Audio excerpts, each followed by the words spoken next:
got to go deep into that territory. So I got to know what them folks is thinking Hold on, before y'all. I. We live Facebook. Wait. We live? Yes. Yeah, just we're hold on. live. Hold on.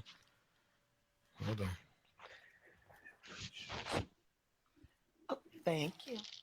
You about to go walk? Okay.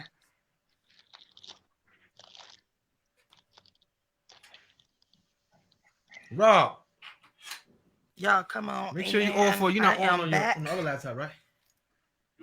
You're not on the other laptop, right? No. Okay, here we go. We good. It just takes a second. Okay, cool. I am back. All right.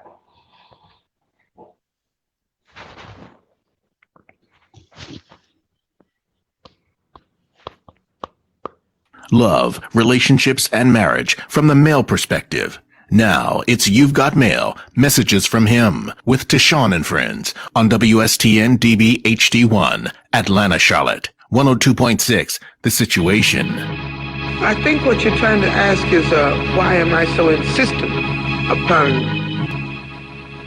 giving out to them that blackness, that black power, that black pushing them to identify with black culture. I think that's what you're asking. I got my father's heart with my mama's blood. I'm different cause I mixed up with this kind of love. Kind of bugged when I see you messing with my black queens. Black fiends, shooters all around me cause I'm tapped in.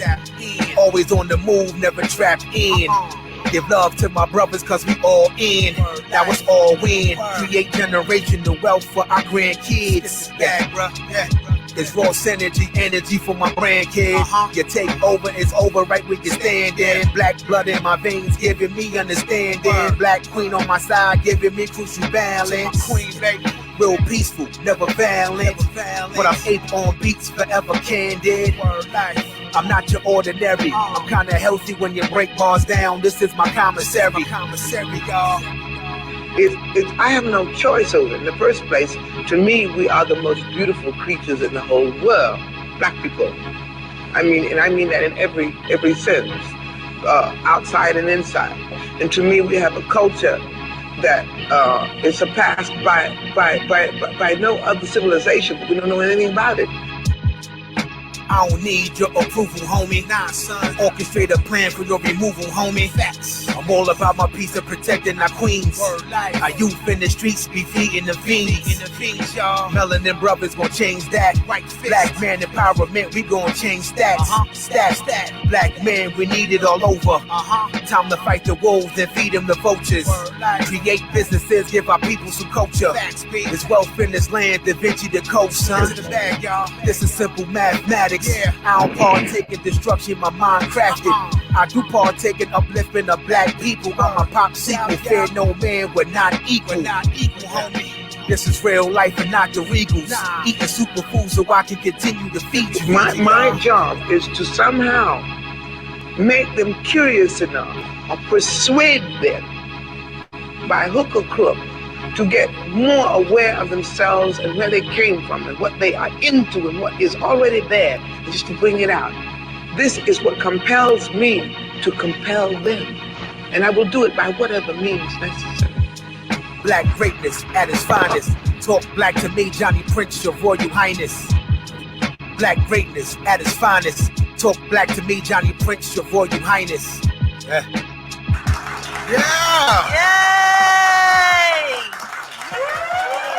We are back! I'm back! We are back! Hey, y'all! Oh man. Good morning.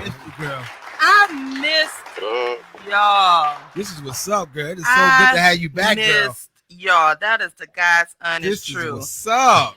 Thank you all for your prayers. Yeah. Your love as I was officially resting. I had no other choice but to rest. For you. Yeah, yes. we can do the two-step now or no? I can. I've been dancing, but I just can't, I can't whop it. Okay, you can't walk. Girl, you better stop. Well, my doctor gave it clear. It's like, you can't whop it. Yeah. But I am back. For those who didn't know. Yeah. Because some people are in their feelings. Why you ain't tell me? Y'all know I don't make a big deal, but I had my first surgery. Man. And doing the COVID in the midst of all of this. So being by myself, had my first surgery. Y'all didn't tell me that medicine is woo. What? I was nervous. I didn't cry because Chef couldn't come with me, and they literally that day before the actual surgery, they had put in another order that nobody could even go in the back with you. You know how you have the back waiting room? Yeah. So they cleared the hospital so nobody can go back there. And I was like, but this is my first surgery. And they were like, I know, we know. So I'm just tears just drying. I'm just like, I'm back here by myself. Once they start putting that medicine patch on the back of their ear, that's how they do it now? Yeah. For real? I didn't know. Like, she was like, no drip. Yeah, well, I had that too. I had 2 IVs, and then once that drip started coming in, I was like, "Oh, okay." they still ask you to count down. Yeah, like the anesthesiologist came in about an hour because it was really like 4 hours. I was back there for about 5 hours before the actual surgery. So by this time, he done came in. He was like, I'm gonna ask you a few questions. He said, I know you're feeling good right about now. I said, yeah, who are you? It was like some other team people. I said, where's my doctor? She was like, we're bringing in some more folks. And I'm just like, I was woozy. Took me back there, got to them lights. That's when I started freaking out a little bit. When they started strapping me down because it was robotic. So, it was robotic and the doctor. So I guess they didn't want me to shake or anything like that. What the robot did? Yeah. Whatever they did, they sucked it out. It sucked it, whatever, all this stuff out. What? But yeah, he said, I said, how long it's gonna be before I knock? He said, right about now. He said, and go. I woke up in a recovery. Miss Green, Miss Collier Green, can you hear me? Wow. Man, y'all didn't tell me that medicine is woo. Medicine's good stuff. Yeah. All them perks, huh? Yeah. Change your life, huh? It changed my life. Changed my life. They give you a certificate and all for it. I no wonder. Hey, you open that, all right? Oh yeah, I'm not addicted to it because I don't like the way it makes you feel. Yeah, absolutely. You know what I'm saying? Like honestly, it helps the pain, but that afterwards, I don't like that. I don't see how people can pop that mess. Like that's too much. That's a whole nother show, girl. Yeah, we're gonna talk about those. I don't see like you popping them things. Man. Like I barely could pop them. It's a different kind of high. Yeah, they don't even pop them. What they do is they crush them because basically the pills are like 16 shots of heroin in one pill, and they crush them and then kind of like freebase it, or they snort it or smoke it. Yeah, that's how they. That's why the pill things are so hard. Really? I watched the documentary. Yeah. Okay. He making it clear. Go ahead, educate us, bro. I watched this documentary about these people down in New Orleans. I was tripping. I was wondering why everybody was on these pills. I didn't know it was like 20 times the potency in one pill. Okay. Man. Because I was wondering, I was like, oh my gosh. I mean, I was in dreamland. The chef was like, go to sleep. Yeah. Right. He said, take your medicine, go to sleep, and I'll be knocked out. But it taught me how to rest. Like I literally had to rest and depend on people. Y'all know that was the hardest thing about this journey. Like literally depending on my husband and my. You do this? Yeah, I couldn't eat, and I did kind of mess up in between. Like I was like, okay, I'm feeling good. You know, I'm feeling better. I'm back. My sister was like, Sean, you just had surgery like 3-4 weeks ago. And I was like, okay. And I end up picking up one of these book bags at school. And you can feel it all in my stomach. I was like, okay. So that was like my test to say, okay, sit down. Yeah, sit down. Yeah. Sean, your mic is dead smack in the middle of your face, baby. You say, well, it is. See, I look. So I haven't caught, like, I literally shut down social media, TV. Like it was just me and God, and just really reconnecting myself with, you know, just the quietness, the stillness, just missing folks. Yeah, it was like that shutting down. Then, you know, you hear a word from the good Lord. Amen. Amen. You're back on TV. Then you're back and like it was just a lot of stuff that was going on. Man, yeah, a lot of stuff. The news cycle has been crazy. for the past, past 2 months. So the news cycle has been crazy for the past 2 months. Like it's been on high speed. Yeah, and I didn't realize that you really do need to unplug from the world. No, absolutely. Every now and then, you really need to unplug. Detox. You have to detox. I've been detoxing spiritually, mentally, physically. Been on the water, y'all. Been drinking the water. Good. Yeah, drinking the water. Ain't got no choice. I've been drinking the water. Makes a difference. Yeah, it's what do, right? It makes a difference. With some joints. Yes, it makes a difference. You can't pop. Yeah, the joints will tell you, let you know you're drinking enough water or not. Gotta detox. So I'm back. I'm back. I missed y'all. Yeah, you know, I missed y'all. How y'all doing, beautiful black men? Well, first of all, we good. Introduce what you got on the panel here. Yes, I am. I have with me Mark B. Mark B. Let me read his bio. Mark Brooks, 43, a father of 4, is a writer and radio personality for Indianapolis, Indiana, by way of Gary, Indiana. He is a strong advocate for social justice, fathers' rights, and gender equality. Through honest writings and dialogue via his show, The Breaks with Mark B on JQLM Radio. Mark's desire is to encourage and demand that people be the best version of themselves. And he's going to tell us how to follow him later on in the show. But I thought this would be a perfect fit, come back with all this controversy, y'all black men. I want to hear from y'all. Man. I'm going to let y'all talk. Let y'all talk. I'm mad, man. So I need to know how y'all doing, black men. How y'all doing? What's been going on? Surviving. That's surviving. Yeah, man. Just trying to stay low, take care of your families, and not be like that one dude that jumped on the car and let his baby get. Oh man, the pit bull guy. What happened? So the pit bull ran. And then he yelled at the baby. He yelled at the girl for crying. Wait a minute. His punk ass on top of the car. So there was a little. The gate. Go ahead, Mark. Yeah, there was a pit bull. It was all kinds of blackness in that though. Yeah, it was. the pit bull. There was a father and daughter that was in the driveway. A lady came out of her house with her pit bull. Her pit bull was sitting there barking at him, and then the pit bull took off to this little hole in the gate and got through the gate. The father with his child that had to be like 7. Something like that. Yeah. He jumped on the hood of a car and just leave his baby who's screaming for his name. Screaming. Yeah. Daddy. And he yelling at her, telling her, run that way. Yeah. He on top of the hood of the car.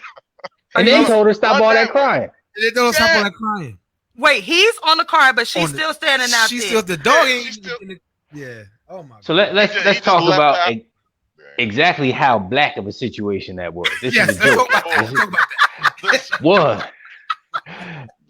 The daddy took the baby to see a pit bull first. We ain't going to the zoo. I know a house down the street that got this nice pit bull. We're gonna take you down here and look at this pit bull. They go look at the pit bull. The pit bull is angry. It's not happy. It does not want to be on exhibition. No. The people that own the pit bull got a janky fence that probably been janky since 2002. They knew that hole was there because little Johnny that went through that hole. It ain't just a pit bull. How many times does that dog went through that hole? That dog went through that hole. The lady come out there and said, "Did you hear, bro? When he Mark? Did you hear when she said, oh, he can get out that hole on that end?" And everybody looked at the hole, and the damn dog was like, "Oh yeah, the hole." And shot down. Took off for the hole. Went straight for the hole. Knew exactly where it was. Took off for it. Yo. And the daddy didn't do nothing. No, he did everything. He won the jumped, Olympics in jumping on the car. Right up on top of that. Yeah, that's what he did. You ain't lived in a black neighborhood till you done got chased up on a car by the neighborhood German Shepherd or Pit Bull or Rottweiler. Yes, yeah. I got chased by a little dog. I was like, get that dog out of here. The little ones are the worst. A little dog. I got the little ones. The little ones are the worst ones. Yeah. They're the ones that bite. The bigger ones want to. Yeah, he didn't know what he did. Luckily for the girl, the dog didn't know what he did. Luckily for the girl, and the dog was up on the girl. You know what I mean? He just didn't know what to do. Yeah. Because the dog was freaked out too. Thank God. The dog was freaked out. He's like, "Why are you here looking at me?" It could have been worse. It could have been really, really bad. Kiki saying he is not a man. He is a joke. Yeah, Monique said he wouldn't have to worry about the pit bull if I was the child's mama. He been getting ate up. Yeah, he been getting ate up on social media. I'm talking about national news. Yeah, he been getting ate up. Oh yeah. Yeah. It was on the news. Yeah, absolutely. Yeah, he hit the major news channels. Yeah, he been getting ate up. Wow. Right, deservedly so. Deservedly so. Absolutely. He earned all that. See, you can't. What the title be like? You gonna show up to the next birthday party with her, with the baby girl and her mama and the grandma there and stuff like? You gonna show up? Oh, and the new stepdaddy. Like you know he ain't married. Yeah. So you gonna act like you can't beat my daughter? I'm gonna beat your daughter and you. What you want me? Go get a pit bull? Yo, the stepdad ain't gonna jump up on the car. You know what I'm saying? Stepdad gonna be right there with the baby. That's right. You know what? If I was a stepdad, the first thing I'd do is buy her ass a pit bull. But your daddy ain't coming. First thing. Your daddy ain't gonna get you one. So has he said anything? Has he interviewed or anything? I'm trying to find him on social media. He ain't said they just changed the definition. He in a cage somewhere, in a hole somewhere. Mark, he in the dictionary, listed under PAB. Man, yo, for real. Look, they changed. On Twitter, they were lighting him up so bad. And as a black man, you want to kind of like ride with the bros on, but he made us look so bad. Nah, he made us really bad. Wow. I gotta go. There wasn't nothing we could say. Yeah, I don't like Michael Rappaport. We'll trade him for Michael Rappaport. Yeah. At least Michael Rappaport stood up to the dumb cat in his video.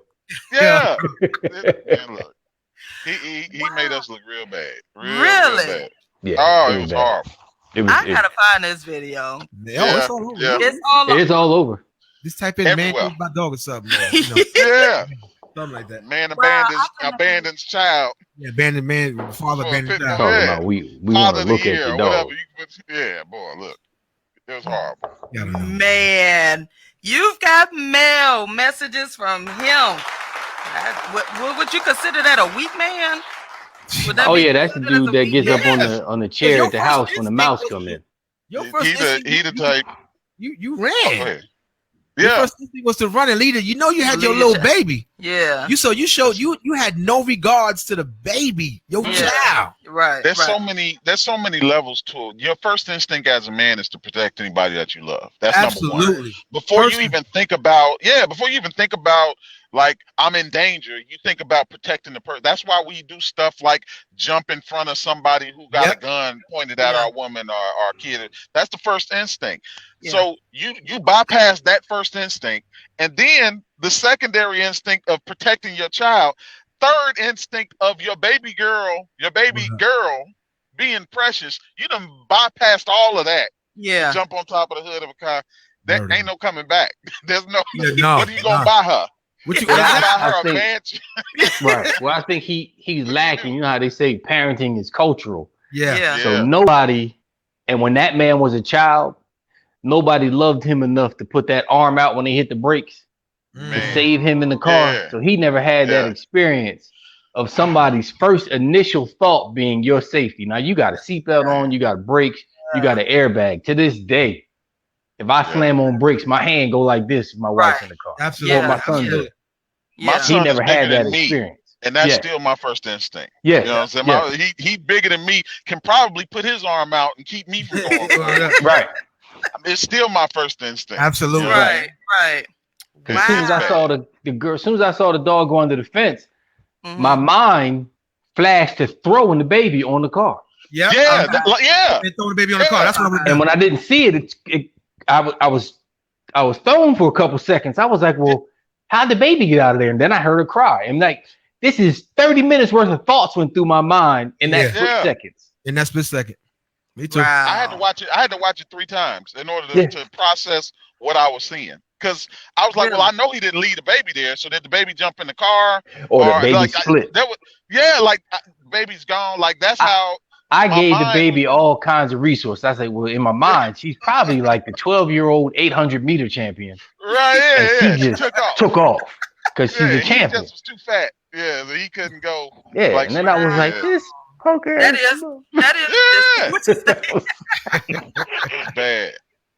That is disappointing, as Kiki said. That is disappointing because you do think you're thinking, okay, this man, he's had what kind of experiences has he had with dogs? Even if he hadn't had any bad experiences, like a pit bull, you would protect, like you said, protect your child. It does not matter. It could have been a rhinoceros or a T-Rex. Yes, absolutely. A tiger, a lion. It don't matter. Like your first instinct is to protect your like. Really, actually, I think it's in our DNA as men. I don't think it's in the same. Women have the protect your child thing, but for a guy, the women that you love, you can't even are the children or the family that you love. You don't even think about self-preservation, which is the first instinct usually of human behavior. You can't process that because your first process is our first thought is take care of the child. The child's in danger. You'll drown trying to save your child. So much so you are irrational in your pursuit of protecting your child. Absolutely. Yeah. I can see that. And then now I'm wondering, how old is she? Y'all say she was 7, 8. 7 or 8. Yeah. So I'm wondering, as she grow, will that she might contribute call to her lack daddy of by his first name. Yeah, hey Mike, what time you coming to pick me up? Yeah. Fred.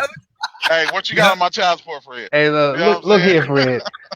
They got these powder blue Jordans. You ain't saved me from that pit bull that would have killed me. Go on, shoot me $100. Put this on me.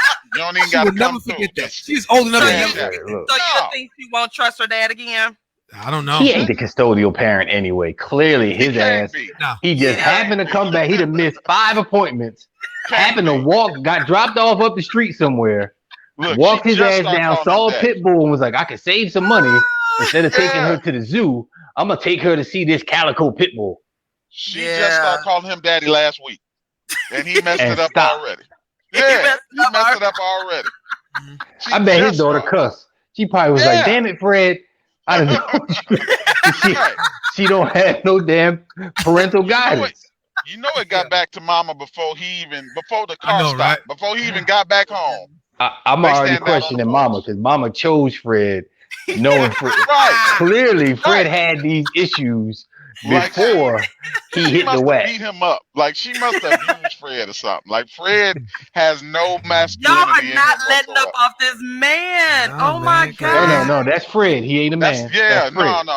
That's lowercase m. That's Fred. Yeah, that's Fred. Lowercase m. If you're gonna use man, it's the lowercase Fred, m. had Fred stood there and put his leg out and took the bite and screamed like a 5-year-old girl, I'd have been okay with it. Right, exactly. But just get in front of that baby. If he would have clutched his pearls and fainted after he took care of the baby, we still would have gave him a little bit of, you know what I'm saying? I gave him a round of applause. Hey man, he ain't leaving his baby. He saved the baby, but for you to abandon her, leave her out there on her own, tell her to run. They're crying. You ain't gonna run. And then told us, so I bet you she on Google this morning, like, how do I change my last name? Right. Emancipation. Google search got emancipation on it. Then whoever, I think the owner came out, some lady came out and snatched the dog back in the gate, right? So he gets the dog knew he was wrong. The dog felt bad for him. The dog came right in. He did what? And the dog came right in. The dog came right on in, right? And then I guess he got up on a I guess the ledge. It was like a ledge or whatever, or banister or whatever. And he said, "Oh no!" So he said, "The dog ain't gonna get through there. Don't worry about it. The dog is good now." And then that was it. Look, wow. that dog ran out there and was so disappointed in Fred. He was like, you know what? Let me go ahead and turn back up in here because apparently, this ain't the right type of meat anyway. It's gonna be hard for him to meet a woman. No, it ain't. You don't need no woman. Oh yeah. No, it ain't. He better get him a strong boyfriend that's gonna take care of him in his time. Because technically that guy is a man. And ain't no man gonna deal with old Pitbull Fred. Right, no. You still, I don't care if you gay, he's still a man. Yeah. Ask the bouncer dude in Miami or wherever that was that picked on the little redhead boy. Did y'all see that video? No. I ain't see that one. Yeah, little transvestite boy was walking and the little bouncer guy said something to him. I did see that one. Got knocked out. Yeah. He was like, "Hey man, you know," he tried to tell him. He said, "You do know I'm a man, right?" Okay. Right. Like when it's all said and done. Listen, I say this all the time. I'm from Gary. All the gay dudes I know in Gary can fight. Oh yeah, all the they dudes been I fighting. grew up at can fight. Yeah. And They kept a been blade on fighting. them. Yep. Yeah. Yeah. So you I've gonna seen him get in action. scratched.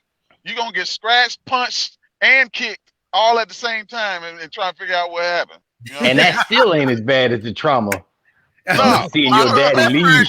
No. Uncle your daddy just Clifford, y'all. leave you. Uncle Clifford showed y'all they can fight. Yeah. They men. I don't know why people think something's different. Yeah. Yeah. You can play that Wow. high pitched voice all you want, but when you get into that dangerous situation, that Them same hands still heavy. testosterone that's in me is in you. Yeah. Them Wow. hands, it ain't in Fred though. Fred had No. passed him over. Yeah, Fred Just passed him over. Yeah, Little nah, he Fred. ain't got it. I got Man. to see this. And that would be one. I'd be like, no, I can't mess with you. You can't protect. No. Now you can't. No, protect. it's gonna be, it's women out here right now looking to pay some of my bills. Like, Yeah. come on, stay That's with true. me. That's So true. he As gonna long be as- fine. He long- gonna make some more babies that he can abandon. That is Long true. as he can fit that slave outfit that they got for him with the leather straps and stuff, he'll be all right. Yeah, Wear Fred that- can't wear say that- no. that Fred, leather helmet. what's the red thing for? Fred, it's an apple. Put it in your mouth. Yeah, don't worry about it. Don't worry Shut about up it. You can talking breathe to through me, your nose. You ain't gonna ask too Oh many my questions. You know what I'm God. saying? It's for This you to nigga's bear a down slave. on. Yeah. Y'all are going. I got to see the comments. The I know man the left. comments are So I have sons, right? And then I have a bunch of nephews. right. So we don't have any nieces in my family. Oh wow. So we hold baby girls Yeah. almost at the equivalency of baby Jesus in the manger. That's right. Yeah. Okay. Yeah. So to Yeah. see See, you in my- leave a baby girl and we praying for them, can't get them, Yeah. you Man, leaving listen. one, man. Look, My family is heavily dominated by women. Like that. Me too. My grandfather had 7 girls, no boys. Wow. So I got 6 aunties. I got a gang of girl cousins. My best friend's a female, and I got a daughter. So, Right. I'm well versed in the protection and the Yeah. love of women. Yeah. And I can't wrap my mind. That's why I had to watch it 3 times. I couldn't wrap my mind around that. Couldn't be her father. But then she was yelling, "Daddy." yeah, So I'm like, Daddy. is Daddy off screen somewhere? Like, is he like on the other side where I can't see him? No, that's him up on the car. Wow. I couldn't. And to think like your daughter, if you have a daughter, then you know that when they're around you, they feel invincible. Oh yeah. They feel like ain't nothing gonna happen to them. Nobody can touch them. Nothing because Daddy's here. Yeah. So they're bolder. She can't be. Yeah. She got now. She like, I need to trade this dude in for this. Daddy, 'cause he don't- And she is gonna grow up to be that independent woman. I don't need a man because my daddy did not protect me. Man, look. That's probably what's gonna end up happening to her if nobody else shows her. And I get that because I watched my husband. He has 1 daughter and 2 daughters and a son. And she's the oldest is 22. She got into some an altercation or something. It wasn't her fault. When I tell you the man was on the plane within a few hours to go get his daughter. And I was just like, oh my God, like Kicks in. yeah, I watched that. Yeah, it was like It's automatic. we talked about it. It wasn't even You can know you're gonna be dead broke when you get done. And still, I'm gonna pay my last dollar for that plane ticket. And Yeah, even that's with right. my sister, I didn't. Yeah. And that didn't see- did something to me because I'm like, okay, he is a protector. I mean, which I knew in the beginning when we first started dating, but it was something different, like saying, I this is my baby girl. Let me go. Yeah. I will be right. I'm like, you ain't got to explain nothing. In fact, I applaud you, And even though we knew that she can handle her own, but it was just something about that daddy's protection. Like you said, Mark, it's like a girl wants to know that her dad can protect her. Absolutely. And this poor baby gonna grow up with Fred. Now she gonna wonder, is like every black man like this? Yes, that's what I'm saying. Yeah, she's gonna wonder. If he married to her mama need to cheat on him. That's all. I'm gonna put it out there. She needs to cheat on him. She needs to cheat on him with somebody else. They ain't married. Can't be. Nah. I hope not. They ain't married. I hope not. She need to cheat on him with somebody else. She needs. You know what? She just gotta we call gonna pray it. that You know that what? ain't her real daddy anyway. She been cheating I hope. on it. Right. I hope that he just got the wrong information. He wasn't a real father. All you did was sign the birth certificate. Right. She got him for a little child support or something like that. Shoot, she might definitely child support. Man, let the judge see that video. He gonna triple it. Yeah, he gonna try. We don't need him spending time with her here. Boy. Just pay. Oh my gosh, you got mail messages from him, y'all. We are back. Yeah. And they are going in on this poor Fred dude. I gotta watch this video. Yeah. Obviously, he made a big boo-boo. He made a major one for the black. I mean, that's the only one you can make. There ain't a whole. I mean, you don't have to be rich. You don't have to be fly. You don't even have to provide. Just protect your daughter. Your daughter. Just protect your daughter. At least that. Your 8-year-old daughter. You then can at least do that. Makes it worse is you brought her into the situation. I know. Right. Like word. She wouldn't even been there. So you had to have weighed the consequences. Well, there's a chance because the dog was barking when they walked up. There's a chance the dog could get out. What am I going to do? If you're not running through them scenarios, that's right. You ain't no dad. I mean, No. You know, me and my son do some crazy stuff, but I'm always like, how am I going to explain to his mama? Yeah. If he fall out the tree and break his back and let me run this through, but we're going to do this. Jump, I'm going to catch you. But I need to get my story together. Yeah. Run through all the scenarios as a dad. He didn't see the dog might get out. Yeah. And even still. Wow. There's some stuff that's got to be bigger than if you don't have nothing that's above your own personal protection, then your life is kind of worthless. You know what I'm saying? If there's nobody that's more important than your own personal protection and safety, then you kind of wasted your life. Right. Very selfish. Very selfish. Yeah. But it could have also been one of them people like we talked before. Like I used to smuggle cupcakes to the Jehovah Witness kids because they weren't allowed to be at the parties and stuff. So maybe Fred with the lowercase f grew up in one of them super duper sheltered houses because all black people I know that know every way a dog can get out of the fence in their neighborhood. Yeah. We study the fence while we're walking up. Be like, hey. The fence is loose at the bottom over there. Yeah, you got a hole. One of the spikes is missing. You know, one of the spikes is missing. Walk across the street and don't antagonize the dog because he's gonna come out. If you don't look don't at get it. smart with him. Don't look straight at it. Don't look straight at him. Yeah, and we're gonna keep moving. But Fred, like, there's absolutely no excuse of what he did. No excuse. Nope. Like. I'm trying. I'm saying maybe he was a Jehovah's Witness back in the day and didn't get exposed to the grass. He wasn't allowed to go to parties. He didn't get cupcakes. No Christmas party. I don't care if he had never seen a dog before in his life. He's been in church his whole life. I don't care if he was traumatized because a pack of dogs came and ate his mother and his father. I could care less. That's still he should want some revenge at that point. He should have been mad and been fighting the dog. With a stick and a brick or something. Right. Yeah, for real. I got you, baby. Hold on. Yeah. He should be trying to kill his ass was on top of the car. And then what makes it worse, he was on the car banging. I know, he banging. Trying to shoot the dog away. Think about this though. He could have reached down and pulled his daughter up. Each one reach one. He wouldn't even do that. His daughter, he could reach down. Yes. She was hugging the car. Okay, I was seeing what you're saying. So the daughter was right next to him, so he could have scooped her up on the car. With all that daddy strength, I'm scared. Snatch her up. Absolutely. Y'all know what dad's strength is. He could have grabbed her with one arm. She was little.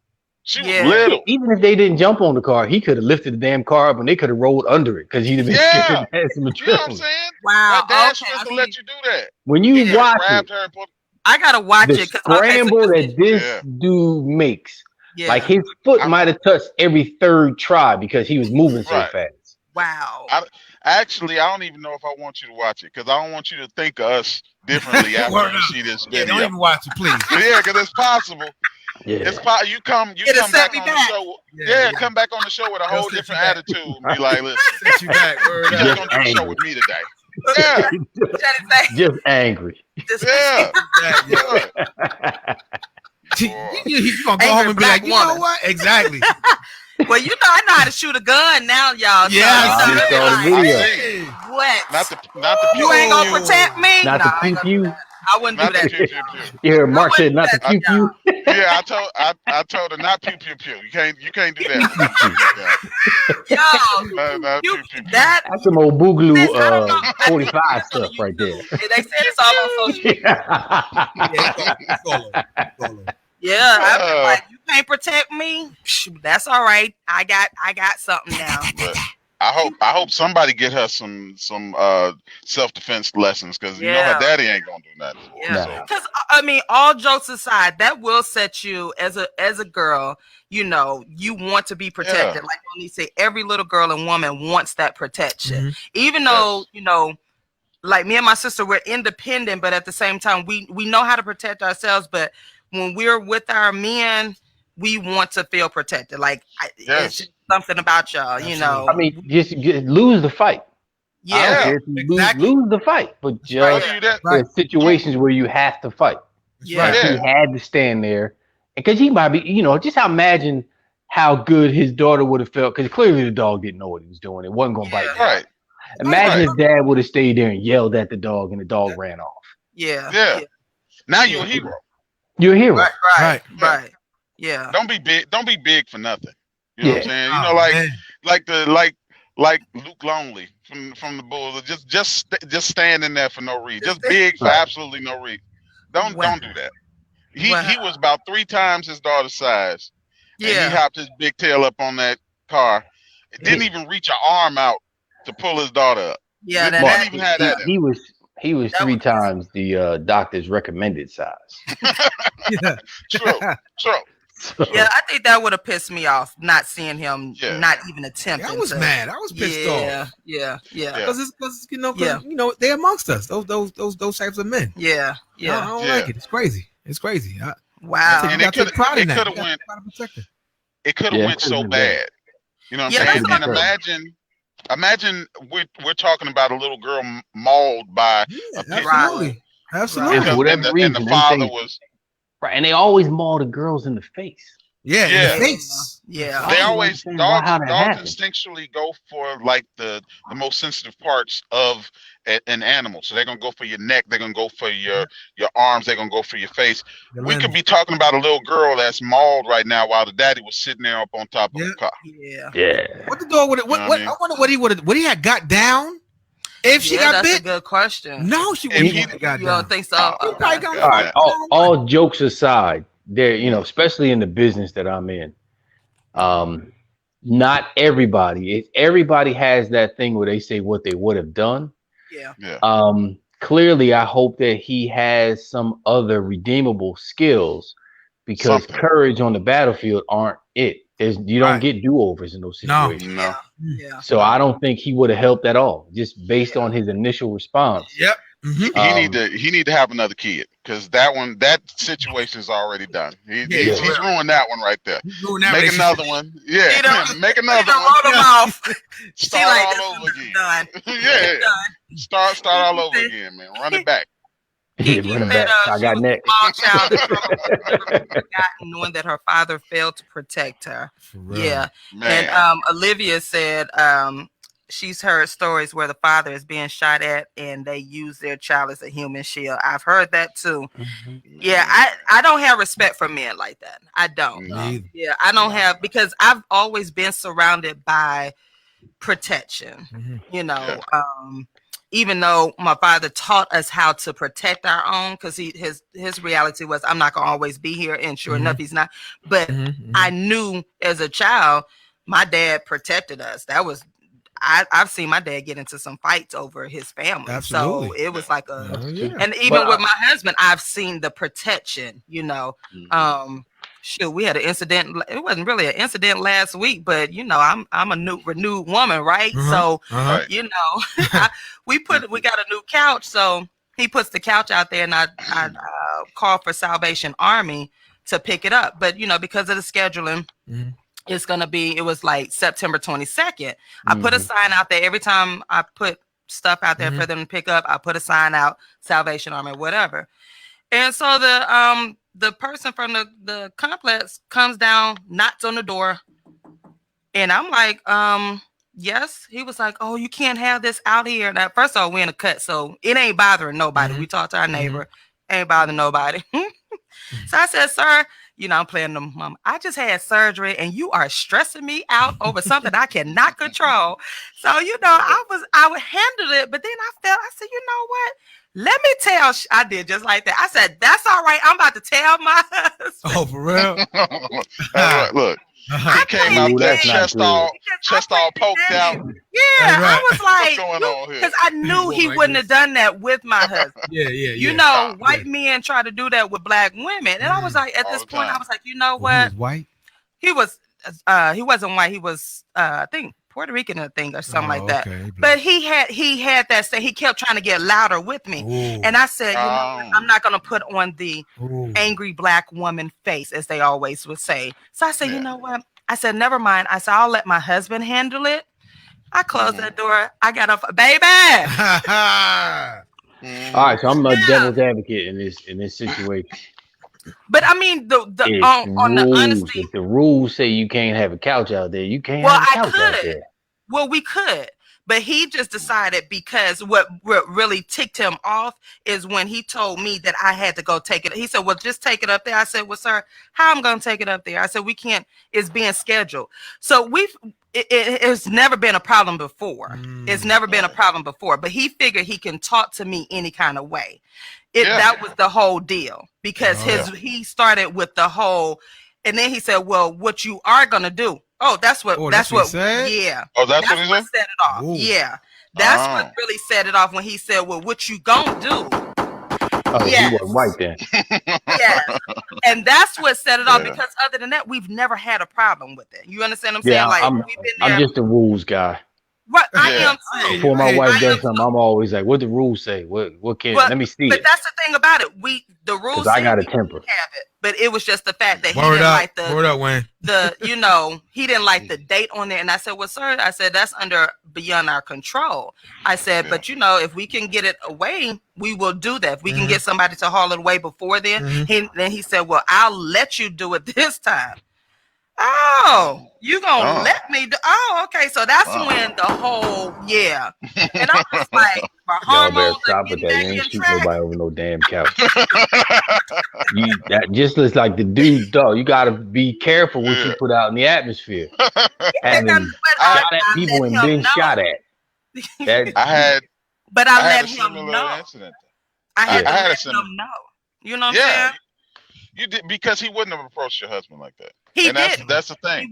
When the tone changes and everything. I've had that same scenario several times. I'm 6'3", 280 plus. I'm one of them need to slim it down a little bit. But, we all do. But it's different because somebody will be going off on my girlfriend, and then I step into the fray, and I'm not even stepping in with an attitude. I'm stepping in like, what's going on?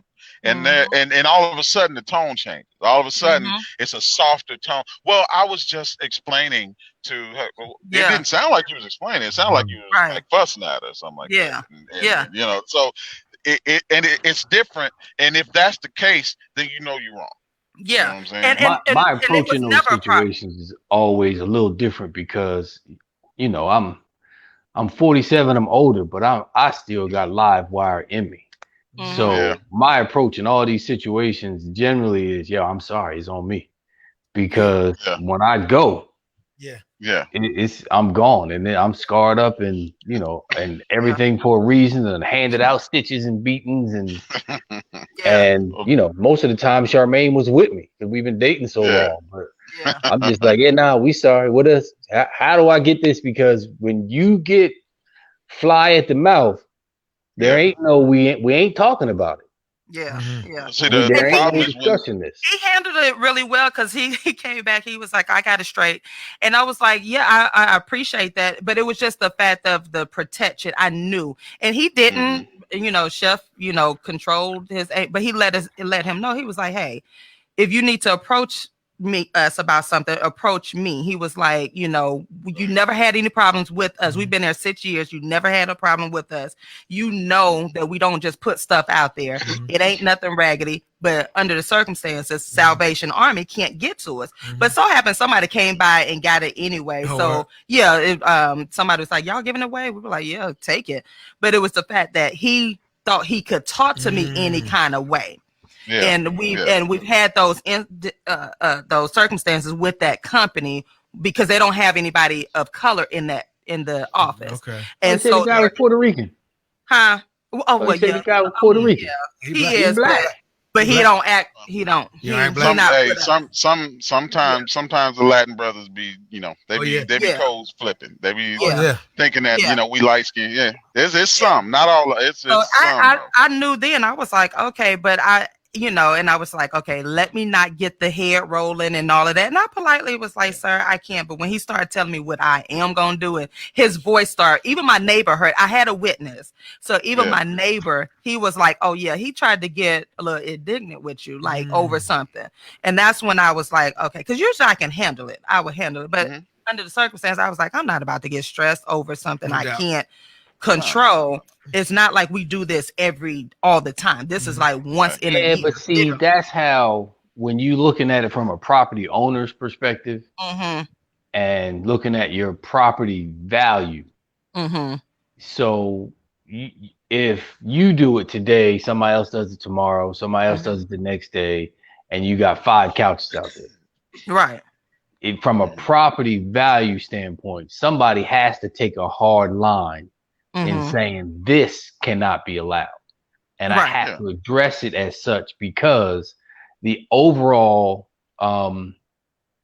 community is at stake.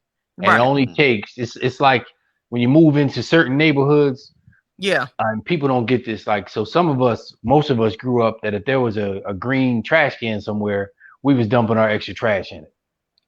When you go to higher income neighborhoods, they don't do that. They will hire a bin. Right. Because the moment you start having trash piled up somewhere, it completely changes how people interact with that section of that city. Right. Yeah. Now and it's I get that. And that's the thing about it. I understand that because again, I emailed the company to let them know what was going on. So it wasn't like we just put something out there, you know what I'm saying? But we had the signage and it wasn't a raggedy couch or whatever. And actually we live in the cut. So there's nobody else around us. So you couldn't see it. So I get all of that because I'm one of those people like, okay, why are there abandoned couches all over the place? Everything was neat. I had the signs, I emailed because I always do paperwork, paper trail. I keep that. It was the fact that he knew then when he said, he said, well, I'm going to call the front office. And I said, call the front office. They have it on record that Salvation Army is picking this up. He just figured that he can talk to me any kind of way. Because as Mark said, if my husband, he's had interactions with us throughout, he's been there of a few years. So he knows us and he knows that this is nothing that we would do. But it was the fact that he figured my husband wasn't there at that moment. He can talk to me any kind of way. And he didn't approach me again after that. And in fact, he was like, oh, I'm sorry. Yeah, because you knew your tone got a little different. And I didn't do anything. The main thing is he even in that scenario where you're talking about where when you're in higher income areas, you want to protect the property value because somebody else dropping their property value affects yours. Yeah, there's still a way to talk to people. If you and if you're doing it the right way, if you would approach the man the same way that you would approach the woman, like if you would approach the man the same way and speak to him in the exact same fashion, then you're being a decent human being. You're not showing partiality. The problem came in when he felt like he could speak to her. Anybody, you're not going to be able to talk to my wife crazy. You know what I'm saying? Right. If that's my wife, you're not going to be able to talk to her crazy. If you have an issue and you even want to yell it out or something like that, you can approach me because I'm not just going to hit you just because you're yelling. Right. You might be justified in your yelling. You know what I'm saying? Yeah. I might listen to your yelling depending on whether it's justifiable or not. But you're not. But if it goes beyond yelling, I can handle that. Yeah. She shouldn't handle that. Right. Yeah. So you should be willing to handle that with me, and don't handle that with her. Right. I need said to know. Sometimes she's had a white and Hispanic man talk down to her because of she's single. When I was in a relationship and married, I didn't have those issues. And it is true. If your husband doesn't protect you in front of those men, especially those other men, they will do that to us as Black women. They were taught to us any kind of way. And sometimes you do get tired of being that strong Black woman, and because then you go into the whole, oh, she an angry Black woman, this, that, and other. And it's like, okay, so if you're gonna talk, because I guarantee you they're gonna protect their women. So my thing is, you're not gonna let my husband talk to your wife any kind of way, because you have you and your whole posse out there. And even my neighbor was like, because my neighbor actually, he's a male, he stood out there, he was like, hold up, how did that conversation go? But just like that? Right. Yeah, he did say something. My neighbor did say something. He was like, it's okay, dude. He was like, everything is clear down here. And that's when he went on. But when my husband checked him, and again, he didn't cuss him out or anything like that. He just like, hey man, next time talk to me or whatnot if you have an issue, because we never had an issue. And I get the whole property value thing, all that, because I am one of those people that I protect the property, but you're not going to talk to me any kind of way. And if I'm wrong, I'm wrong, but you're not going to talk to me any kind of way. I think in like a situation like those, even with like, in ownership of stuff, I don't like telling people who I am. So I'm expecting you to treat all human beings fairly and nicely. Yeah. But because I have some status, in terms of whatever we're in, like I may own the situation, you don't know I own it. Yeah. Right. I'm expecting you to treat everybody decently. Yeah. Right. And then when you don't, there's just some people that I'm just like, I'd sit there and be like, are you done yet? Because me saying something back to you ain't gonna make me money. It's not gonna cost me any money. You ain't worth my argument. So if I have example of buying a truck, guy tried to upsell me on the truck, and I was like, okay, I just listened to him. I got up, walked out. Called the friend of mine that knew the owner, got the owner on the phone, and they would call me back with deals. It was like, well, what am I gonna fuss at you for? You mean no disrespect to anybody's position in life. Yeah. But there's a certain point in life where I'm like, man, I deal with bosses. Yeah. Me talking to you about this stuff, you can yell. I mean, you yelling, you $9 an hour, bro. Yeah. I own the company. What am I going to argue with you for? Yeah. That's what you say. I can't do this. Okay. Give me the information. Yeah. And I'll call back and be like, hey, your boy came down here. Clearly I sent y'all the email and everything. I need y'all to make sure he has the message so he don't bother us anymore. Right. I'm not going back and forth with no hourly guy. That's my whole thing. I ain't going back and forth with y'all folks. Negroes. No. Yes, I'm done.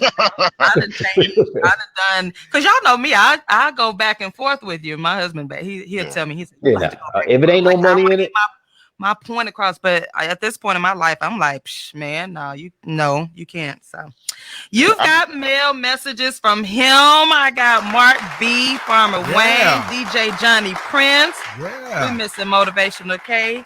You have to do that work. Yeah, Mr. K. We are here. Let's switch up this gear. Mark B. Yes. You were telling me something about this whole Cardi B and Candace thing. Come on. What is Cardi B into? Candace Owens? Candace Owens. Listen, you know what? I don't. Yeah, it's such an odd pairing that you're like. I missed that. Yeah. So here's the thing. Cardi B did an interview with Joe Biden. Yes. And she, it was of course it was a political ploy to get him some attention from the people who love Cardi B. Yep. Cool. It's no different than Bill Clinton playing the sax or, Hillary having hot sauce in her bag and, stuff like that. It is what it is. We've come to expect it every election cycle, right? Or 45 saying very nice people on both sides. You're very nice people on both sides. Same thing. Yeah. Yes. All of my African Americans.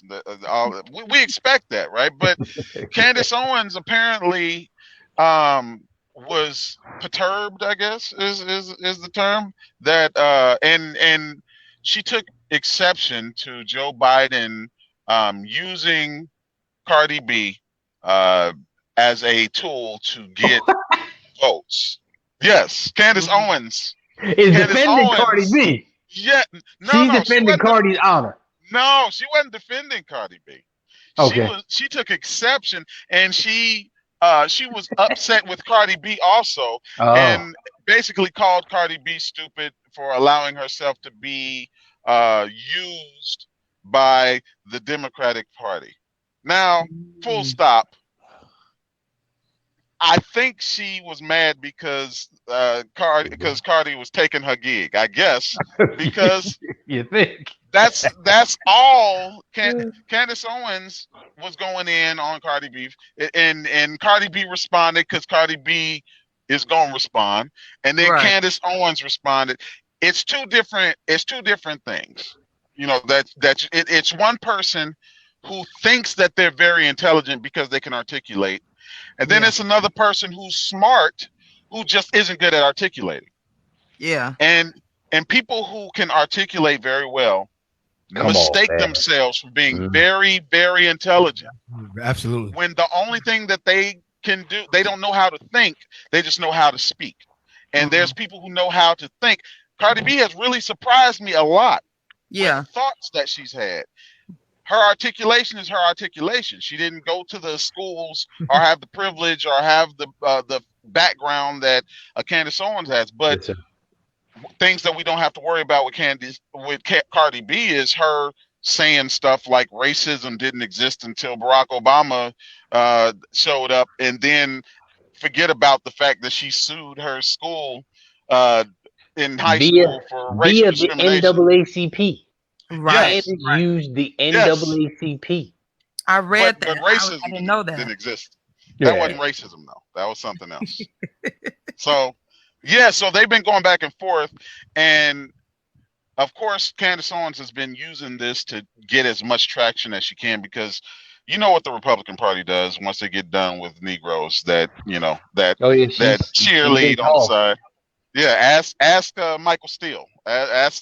Ask Stacey Dash what Republicans do once they're done with you cheerleading for them, you know. So that's kind of what's been going on.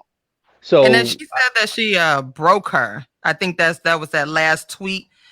Candace said that she broke Cardi B. That was just strictly so she can get people to say stuff back. Yeah. Yes. Yeah. That was just so. Yeah. Candace Owens is a media whore, right? Yes. There's no two ways about that. Cardi B sold booty on a stage. She understood she was whoring her body for money on a stage, has zero problems with that.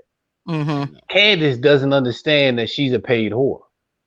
The only time she's allowed to speak is when it's detrimental to any cause that we are championing. They don't call Candace Owens and ask about the Dow Jones. Nope. They don't call Candace Owens and ask about the Fort David Accord. They don't, none of that stuff.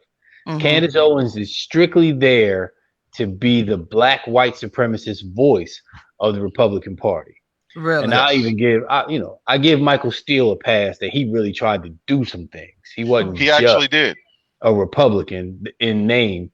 He was the other side of the coin, and we have to have the other side of the coin. Candace is not a coin. She's a wood nickel. Yeah.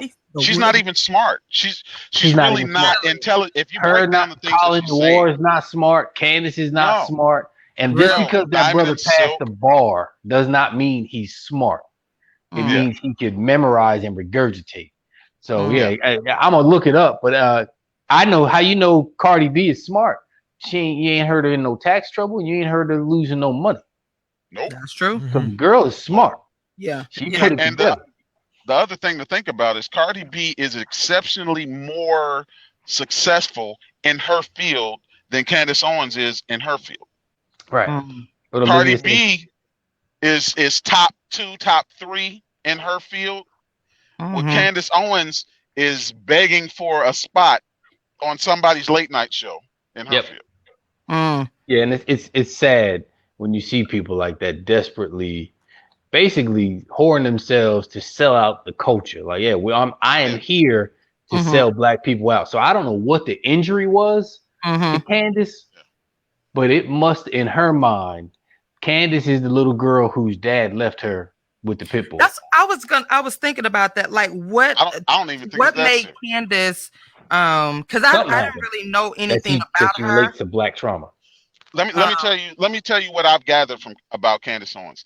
Candace Owens, before she started being the lapdog for Republicans, or the attack dog against black people for Republicans, she ran a website that trashed Donald Trump daily. Really? Daily. That's who she was.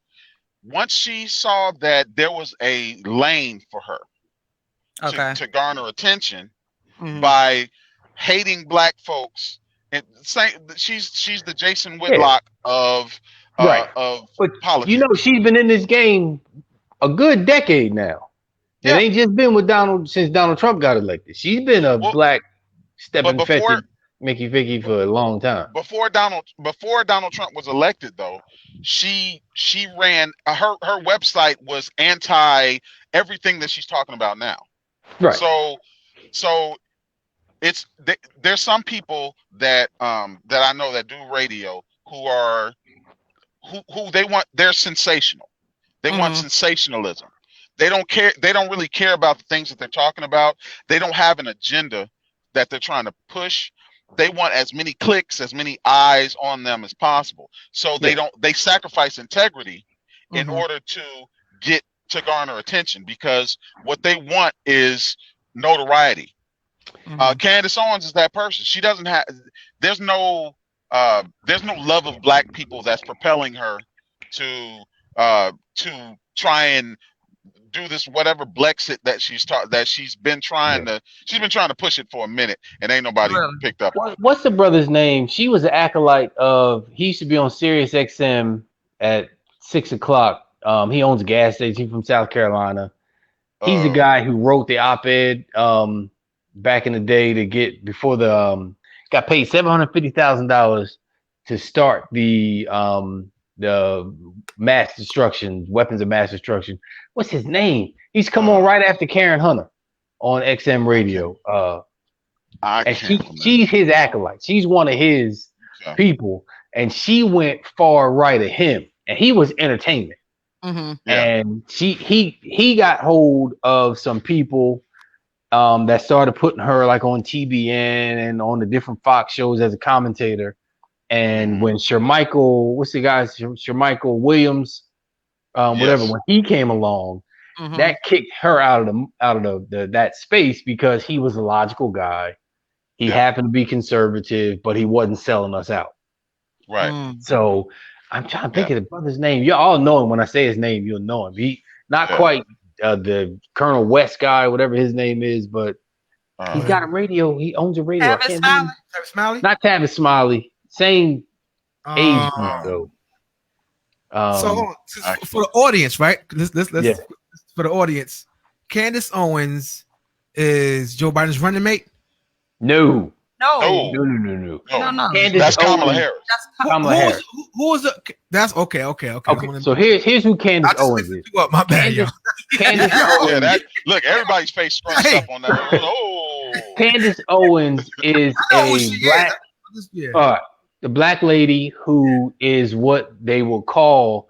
They use the term conservative now. That really just means white supremacist now. That don't really mean anything but that. Who is a conservative who originally all she was there for was to say stuff about Al Sharpton. She was the person that they put out against Al Sharpton. Al Sharpton showed up on what's his name, Bill Maher's show. The next week you knew Candace Owens was gonna be there until she burned that bridge. She's just not, like the brother was saying, like Mark was saying, she's not intelligent at all. They don't want their black people to be intelligent. Because at some point they're either going to ask for more money, or they're going to ask for some ownership in the stuff they build and like the brands they build. So she's a. They want from her what I was gonna cuss, but I ain't gonna cuss. They want from her what NFL owners want from athletes. They want compliance. They don't want you to have independent thought. They want you to read your lines and then go shut up someplace. Because and she's a somewhat pretty girl. I'm not gonna say she's ugly. She's not. She's attractive. She's a somewhat pretty girl. Which if you can't even get your foot in the door in conservative media if you're not attractive, because you have to sell sex for them. That's the reason why Fox News had all their female anchors with the high or the short skirts while they were sitting on the couch that showed their underwear from time to time. You have to sell sex because they really don't care about what's coming out of your mouth. They don't want you to have an independent thought. They want you to read your lines. And as long as she's doing that, she's fine. The funny thing is she is fine with being used by the Republican Party, but doesn't like Cardi B being used by the Democratic Party. And Cardi B isn't being used because she was not a Joe Biden fan. Right. She, like myself, was a Bernie Sanders fan. But really? She also, like myself, understands that she hates Donald Trump more than she dislikes Joe Biden. And that's the choice that we have right now. So she wants Trump out. So she's doing what she has to do in order to get Trump out. Candace is somebody who doesn't care. She's like Killmonger. She doesn't care about Wakanda. She just wants destruction. You know what I'm saying? Because she sacrificed her integrity a long time ago. She made a decision a long time ago that me getting money is more important than black people. So I'm going to abandon black people in order to get notoriety and get money. But that's Paris Denard, Diamond and Silk, all of them. Because you just don't land at hating yourself that much. There's some trauma, and I think it may go back to whatever happened with that NAACP case, because I think early on she was on the team, especially after that case. Early on, and something happened where she just discarded everything. Like, she don't want to date black men. She married a white guy. Not, you can tell it's like the vitriol of her hating black people. And it wasn't like she bumped into him at the grape aisle and they fell in love. She's not anything new. We had Omarosa. We had where's she at? I wonder. She under a rock somewhere. Omarosa is too chocolate and fine to be just lost. You know what I mean? That hurt my heart. I love me some chocolate. It did. But the thing is, Omarosa played the game, and we understood she was playing the game. Yeah, we knew when she was in there. We knew she was playing the game. We knew she didn't love Donald Trump, but she did too much. But her doing too much included her also turning on this narcissistic white man that was going to make sure that she wasn't going to get another dollar after that. You know what I'm saying? But she's good. What, if Omarosa didn't go to Howard and had that background, she wouldn't have got. We wouldn't have given her as many passes. No, we definitely as she got. We know we give her the same thing that we give Kamala Harris. You can't go to Howard. You can't be AKA and not have some kind of affinity for black people. You can't. It's impossible. So regardless of her record as a prosecutor, we know that there is some love in there for black people. That maybe she had to do what she had to do as a prosecutor, but she didn't sacrifice her love for black people while she was ascending the ladder. With Kamala, I love the ambition. I even love the fact that she took this old man and was like, all right, creepy old dude, I'm gonna give you some, but I need you to make sure my career gets to where she at. She about to be the damn vice president. So she done gave this old crumply man a shot, and he used all his connections to get her with. I ain't mad at ambition. What do y'all see in November? Do y'all see that ticket winning? Biden and Harris. I'm gonna tell you why. Two sides of that. I think I'm gonna tell you why I think it will win, and it really doesn't have anything to do with Biden and Harris. It has everything to do with these 2 atomic bombs that just dropped from Trump. Where one, he said that the troops and the people who died in action were losers and stupid. That's number one. And number two, the fact that Woodward just came out with a book with tapes that he's playing that shows that Trump knew back in February just how deadly the virus was, and that it was going to be worse than the flu, even though he went out the very next month and said it's nothing, just like the common flu. I think those 2 things, especially the military one, kind of put the nail in this coffin. I disagree. Here's why I disagree. White people don't care. As long as we have learned anything in America, is as long as you are dog whistling or outright whistling white supremacy, you can win. Because that is where we are right now. Yeah. Oh yeah. I think so. Their voter registration isn't just up with us. It's up in Kentucky in them hills. It's up in South Georgia. It's up in Mississippi, down North Mississippi, and it's up in Louisiana and Cajun country, the white version of it. So there's a chance he can win. From a business standpoint, you know, my business has done better with this dude in office because he's scaring us, and we are going to us for supply needs. And how we work is once that threat is gone, we're gonna go right back to buying from white folks. That's just what we do. So do y'all see Trump winning again? I think he's gonna win. You think so? I'm gonna do everything in my power for him not to win. But I think he's gonna win because the numbers bear out. It's not us. If I hear one more person say black people get out to vote, we don't matter in the grand. It's us getting our white allies to get out and vote because it's more of them. We are over the top. We the tiebreaker. Really? I think that white people ain't voted for the Democratic Party since the 60s.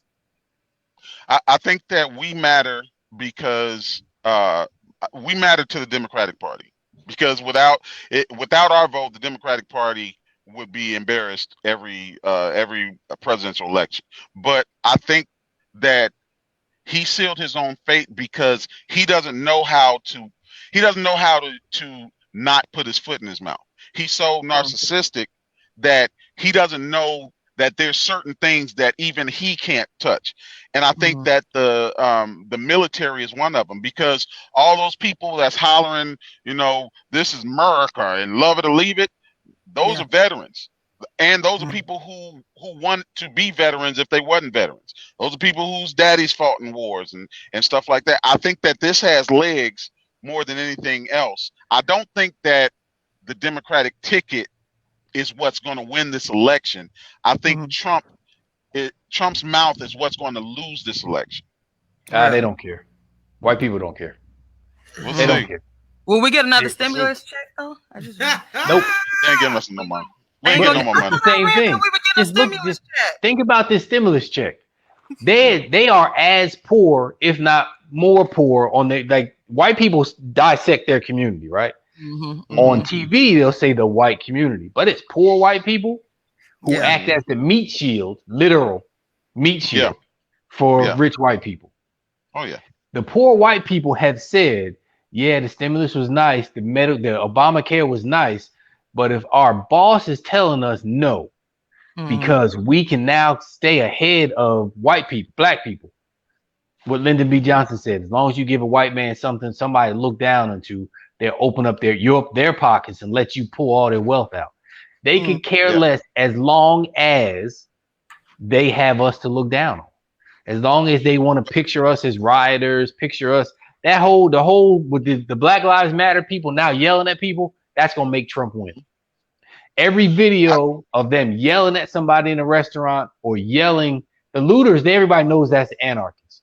But when you go in a spot and you're a Black Lives Matter and you yelling at white people, and that's gonna make all the white people who are on the fence, who just want you either not to bother them or don't let me know to my face that we're equal. All those people who would say that stuff like they did last time. Oh yeah, no, I think Trump is horrible. I'd never vote for him, and then they voted for him. The Electoral College. So those white people have not changed, and they're gonna keep voting for him until we stop gerrymandering and get the right prosecutors in place. Two things. So I think the more people that vote, number one, always bodes better for the Democratic Party than the Republican Party. That's why the Republican Party is so invested in voter suppression. Agreed. As opposed to the Democratic Party. I also think that the point that you made about white people needing to feel, at least white men, definitely needing to feel that they're at least, no matter how bad they are in life, at least they're better than the black folks, is the reason why they chose Joe Biden over Bernie Sanders. Because Joe Biden had let it be known he's not going to come in and change anything. I honestly think that 2 years in, Kamala Harris is going to be president anyway, because we see his mental decline. I would vote. I don't think so. I think that's they get tired. All of them. Trump has it. Obama had it. Everybody has it. They get tired. That ain't a mental. It's tired. I don't think it was. I don't think it's just being tired though. He has. He gets irritable real quick. Certain questions, like he was going. Yeah, I mean, old dudes get angry. But I'm saying, you learn how to play the political game. You've been a politician for so many years. You know that you can't snap off on people while they have a video camera to you. I think I don't think he's up on top of his game. If that's your brand, John McCain would have won had he picked Willie Lump Lump, he'd have won the presidency. If he'd have picked anybody else, he would have won the presidency. And he was the angriest SOB out there. Bernie Sanders is an angry mofo who just is constantly yelling and screaming. But John McCain, the thing that you can respect about John McCain is that he wasn't a party loyalist. And that's why he would have won if he wouldn't have had Sarah Palin. Sarah Palin torpedoed his campaign. Yeah. Democrats would have voted for John McCain if he would have picked anybody else other than Sarah Palin. But the Republican Party wanted somebody sexy. They got a black guy, so we got to get a chick. And we got to make sure that she's hot. Find a hot chick vice president, and they went to Alaska and got her. But I think that if they really wanted, if the Democratic Party was really paying attention to black folks and what we're screaming about and what we're saying, and they were ready for actual change, they would have never had a ticket with Joe Biden on it. He's an establishment Democrat. He's not going to change anything. He's going to bring things back to the status quo. And that's the reason why I think that the Democratic Party will win this election, but I think a third party is going to siphon off too many votes in the next election for Democratic Party to win. Yeah, you gotta have. I think some of these. I think that the white supremacist views from the Republican Party have gotten so mainstream that we talk about the Democratic Party like it's the bad guy. I mean, they literally are whatever you say to me sticks to you like glue type of thing. They got us talking about establishment Democrats, like there ain't establishment Republicans, and the Republicans are the establishment. So it's politics. Can I market to you so that I can win? Because basically there's some slight differences, but the key to this is very slight. Can we get gerrymandering out of the way? Because basically everything is local and state. And until Congress agrees, we got to flip Congress, and you got to have people in place that can do it. Once we get rid of gerrymandering, it'll go back to the way it was in the 80s and maybe a little bit late 70s, where we could elect a black congressman. So let me ask you this. We can't do it with this situation. Yes, ma'am. Let me ask y'all this. For people who are not, because I'm not a political person. Y'all know that by now. Like, you better do politics, or politics will do you. Well, so what what is it gonna do for? Because you always hear this vote now or die later stuff. Vote like your life depends on it or whatnot. what exactly can somebody break it down? What is it going to do for me as a Black woman? Do you drive down the street? If I vote for Biden, Harris, or if I vote for Trump, do you drive down the street? Mm-hmm. All right. I mean, break it down for people like that. I'm about to. Okay. I'm about to. Mm-hmm. Everything, when I say either you do politics or politics will do you, mm-hmm. the decisions on that are made when you turn at the street light or at a place where there should have been a street light, but there is none, and you get hit and maimed. That decision was based on a vote by the person who was in office and could have made that safety decision and say, you know what, instead of trying to build a park or build something, we're going to make sure these roads are straight so that we can fix things, so we can take care of our citizenry. It's not sexy. It's not something that everybody wants to hear about, but that is what voting does. So what happens is the people who vote and donate to campaigns, like I can call people because I write checks. I can call somebody and say, hey man, I got a situation. I'd like to get your input on this, and I'd like to have your influence. So I can call elected officials from local up to the state level and get their influence on us. So now I'm controlling your life based on my needs. That's all politics is. So if people are telling you don't get involved, don't. That means I got more influence. Yeah, and that's the argument. That's 100% the argument against people who are telling you to abstain from voting, because while he may have influence on some politicians, there's a lot more white folks out there, a lot more rich white conservative racist Klan member folks out there who have a lot more money and influence out there. Not downplaying your influence and that, but that has been doing it for generations.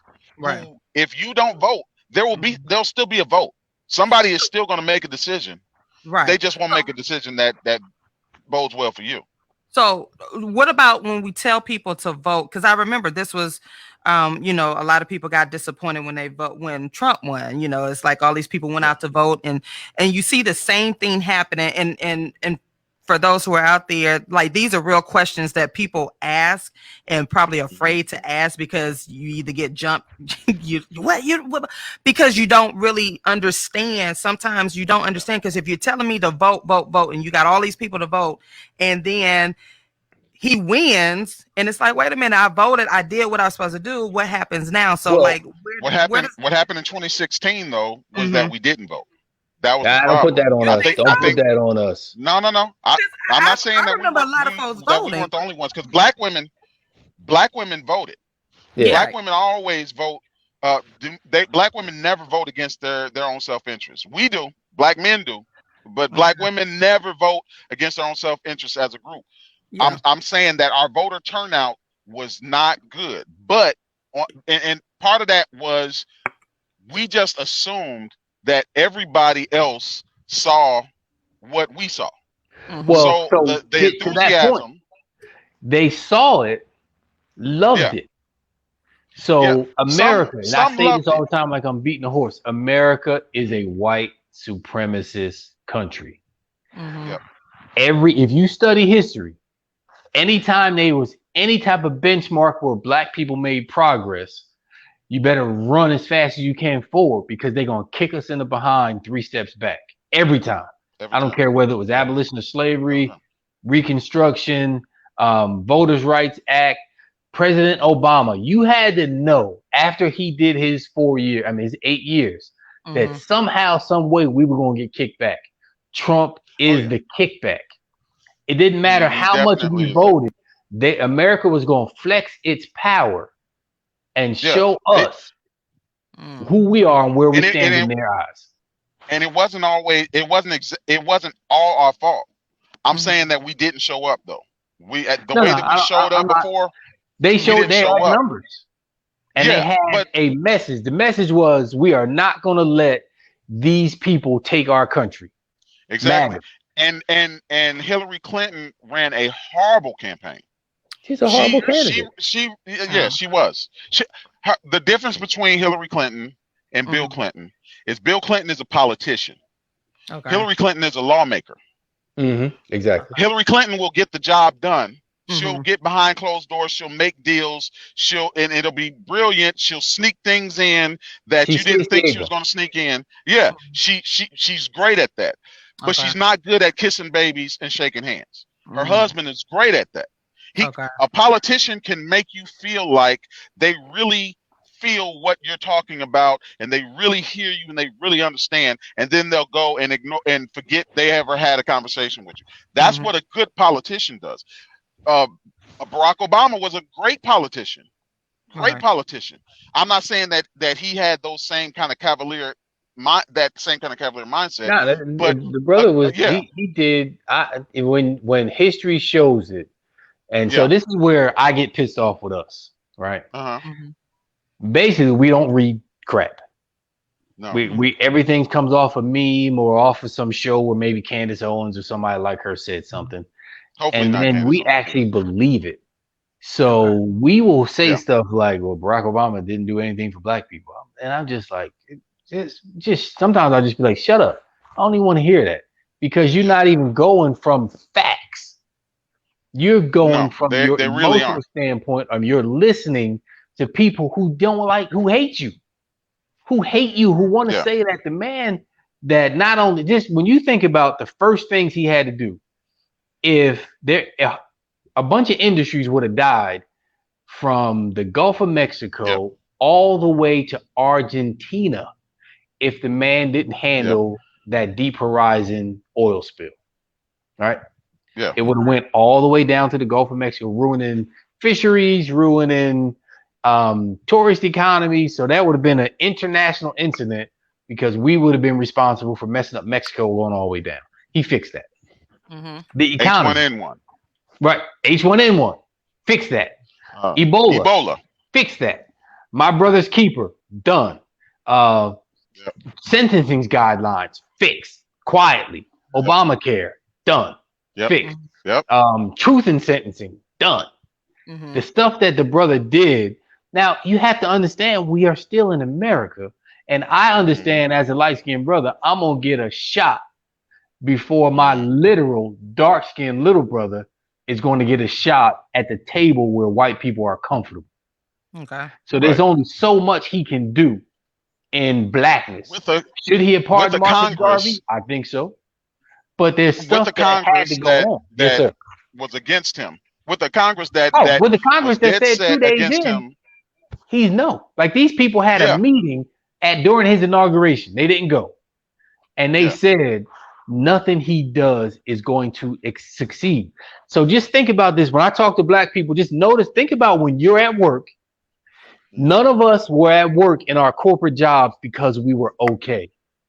We were exceptional in a world of marginal white people. Yes. And just being exceptional was where they thought we were okay. So how dope do you think this brother had to be president of America? When I'm telling you that my job in insurance, I had to be exceptional to be a manager and double exceptional to get to a regional spot. You really think they're going to allow this man, no scandals. I mean, not even no Washington scandal. So the brother was on such a par that we may never see again in politics. In the history of America, we may never see a Barack Obama again. So what will Biden Harris do for the black community? What is this? The very little. Very little. Very little. They'll do very little. Very little in such is that we have to understand we are Americans. Okay. Yeah. As much as I say I'm an African, I'm descendant of African slaves, I live in a system that is America, and I have to play the rules by the game that is at foot. And black people have to stop saying, what are they going to do for black people, and understand what are we going to make them do for America. We live in America. Anytime we succeed, America succeeds. So when you go to Joe Biden, you need to say, hey, we need this. And I'm gonna go give it to you in 1 second, Mark. Just think about your kids at school. Do they tell you that morning breakfast is a result of the Black Panther Party's morning breakfast program? That's a direct link to that program. School lunch is a direct link. Paying zero, you say reduce lunch. Yeah. Reduce lunch is a direct link to the Black Panther Party for self-defense. They're not going to tell you that. And they're not going to tell you that they're doing something for Black people. We have to compel them to do something for America and be smart enough to get our just out of it. Okay. Yeah. I think I agree mostly, but where I disagree is I believe that there is a debt. America owes Black people a debt. African American descendants of slavery are owed a debt. And until they pay that debt, until they make an attempt to rectify that debt, nothing in America there will never really truly be peace until there's an attempt to rectify that debt. There's too many years. They had over 300 years of economic boom before of an economic head start. And every time that we actually made strides like Black Wall Street, we were systematically dismantled, destroyed, killed, bombed. The United States owes us. There's a debt, and we can never let them forget that they owe us. We owe them. But how we get them to make good on that is by moving our dollars in a different way. We buy shoes, we buy clothes, we consume more than anybody else. Right. What if we put that money into a political action committee? Yeah, what if we a Backkkk? What if we, because we have this system of voting that we're in. This is the system that we're in. We need to use it to our benefit. We need to not be in love with the Democratic Party or the Republican Party, because both of them are two different sides of the same coin. Okay. Instead of being in love with them, do to them what they do to us. Use them for what we can get from them, because we're owed something. I personally am like, if Black folks ever decided, you know what, we had it with America. Let's go ahead back to the motherland.